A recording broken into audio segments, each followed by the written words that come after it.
Coba deh, pernah nggak sih kita kepikiran apa sebetulnya yang jadi cetak biru kita sebagai manusia? Nah, hari ini kita akan coba bongkar bareng-bareng arsitektur dasar yang membentuk siapa diri kita dari dalam sampai luar. Berdasarkan sebuah pandangan filosofis yang menurut saya dalam banget. Oke, kita mulai dari pertanyaan yang paling mendasar ya. Di tengah semua kesibukan kita, pernah nggak kita berhenti sejenak dan benar-benar nanya, apa sih yang bikin kita, ya, manusia? Apa yang bedain kita dari semua makhluk hidup lainnya di planet ini? Menurut kerangka berpikir yang kita bedah kali ini, jawabannya dimulai dari satu ide yang fundamental banget. Kita semua ini punya martabat yang luar biasa karena kita diciptakan menurut sebuah cetak biru ilahi.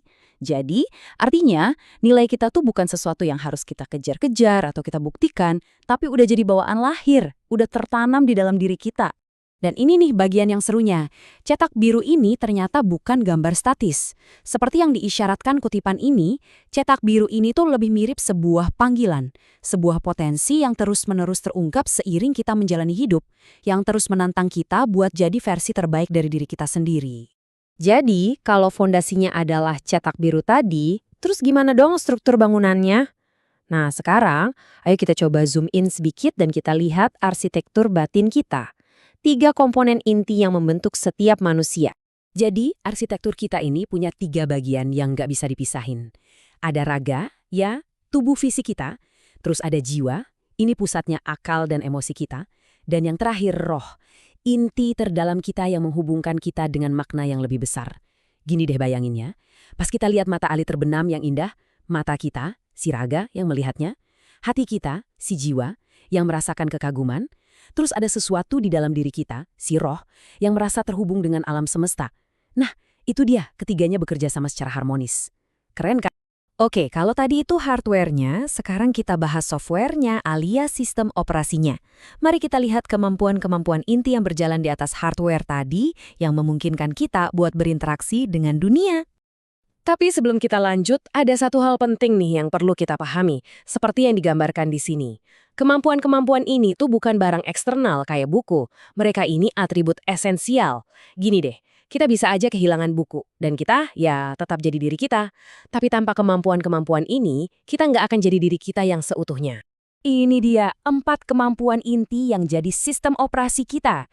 Ini bukan sekedar insting loh ya, tapi ini tuh kayak seperangkat alat canggih yang saling nyambung yang kita pakai untuk berpikir, merasa, memilih, dan akhirnya bertindak untuk membentuk realitas kita. Coba kita fokus ke salah satunya ya, kehendak. Ini tuh kayak mesin pendorong di balik semua pilihan kita.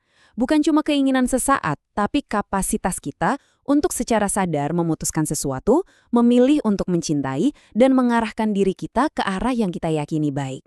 Mulai dari hal sepele kayak milih mau sarapan apa, sampai keputusan-keputusan besar dalam hidup kita. Nah, disinilah bedanya kita. Kalau hewan kan bertindak berdasarkan naluri ya. Manusia, di sisi lain, menggabungkan pikiran dan kehendak. Jadi, ketika pikiran yang jernih ketemu dengan niat yang baik dan semuanya ini berakar pada kesadaran moral kita, disitulah lahir tindakan-tindakan yang bijaksana. Oke, arsitektur internalnya udah kita lihat. Sekarang coba kita zoom out sedikit dan kita lihat gimana caranya kita terhubung sama dunia luar. Karena pada dasarnya, kita tuh nggak dirancang buat hidup sendirian di ruang hampa. Kita ini makhluk relasional. Dan titik pusat dari semua jaringan hubungan ini adalah kesadaran diri. Semuanya itu dimulai dari aku, betul. Sebelum kita bisa nyambung sama apapun atau siapapun, kita harus kenal dulu sama keberadaan diri kita sendiri. Dari pusat aku tadi, lapisan hubungan yang pertama adalah dengan diri sendiri. Ini kemampuan manusia yang keren banget loh, kita bisa berefleksi. Bukan cuma ngaca secara fisik ya, tapi juga secara mental. Kita bisa ngobrol sama diri sendiri, mengevaluasi tindakan kita, dan merenungkan eksistensi kita. Habis itu, lingkarannya melebar. Kita terhubung dengan sesama, dengan aku-aku lain yang ada di luar sana. Nah, ini ranahnya pertemanan, keluarga, masyarakat. Hubungan antara aku dan engkau, tempat di mana kita belajar untuk memahami dan juga dipahami. Dan jaringan kita nggak berhenti di situ aja. Lingkarannya makin besar lagi, mencakup seluruh dunia di sekitar kita. Ini hubungan kita sama alam, sama hewan, sama pohon di taman, bahkan sama teknologi yang kita ciptakan. Kita ini bagian dari ekosistem yang jauh, jauh lebih besar.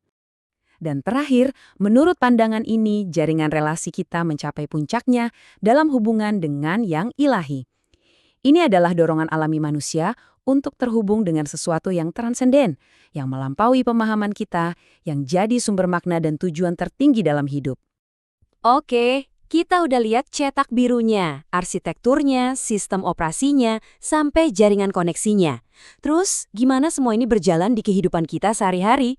Yuk, kita satuin semua bagian ini buat lihat gambaran besarnya, yaitu perjalanan hidup manusia. Ternyata, gambaran yang diberikan itu bukanlah perjalanan yang santai dan mulus-mulus aja. Sebaliknya, hidup itu digambarkan sebagai sebuah perjuangan yang dramatis.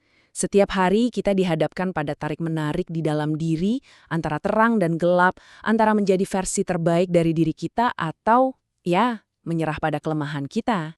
Tapi, nah ini dia intinya, perjuangan ini bukanlah sebuah cacat desain. Justru di dalam arena inilah karakter kita ditempa. Disinilah kita memakai semua kemampuan kita untuk berpikir, merasa, dan memilih. Perjuangan inilah yang jadi mekanisme kita untuk terus bertumbuh dan benar-benar membangun sesuatu dari cetak biru yang udah diberikan ke kita. Jadi, kita tutup pembahasan kita kali ini dengan satu pertanyaan yang saya lempar balik ke Anda. Kalau arsitektur dan bahan-bahannya sudah tersedia, kalau cetak biru Anda sudah ada di tangan, maka pertanyaannya bukan lagi apa itu manusia, melainkan apa yang akan Anda bangun dengan cetak biru Anda itu.